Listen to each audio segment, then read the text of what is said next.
தீப பூஜை விழா குழுவினர்கள் எல்லாருக்கும் சௌபாகிய திரவியங்கள், வஸ்திரங்கள், திருமாங்கல்ய சரடு இப்படி எல்லாம் கொடுக்க போறாங்க.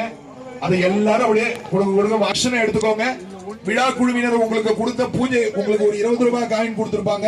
அது உங்க வீட்டு பூஜைக்கு உங்களுக்கு நீங்க கையில எடுத்துட்டு போயிடுங்க. அது உங்களுக்கு. இப்ப தீபத்துக்கு ஒரு சொர்ண புஷ்பம் பண்ணணும். நீங்க ஏதாவது கையில ஒரு தட்சிணை எடுத்துக்கோங்க. பூஜை பண்ணிட்டு அது கடைசியா அங்க மகாதீபம் பொழுது அங்க அங்க கொடுத்துடணும் அந்த தீபத்தை. அதனால கையில ஏதாவது ஒரு தட்சிணை கையில எடுத்துட்டு அந்த 20 ரூபாய் காயினையும் கையில வச்சுக்கோங்க. அந்த 20 ரூபாய் காயினை உங்களுடைய ஆத்து பூஜைக்கு நீங்க கையில கொண்டு போகணும்.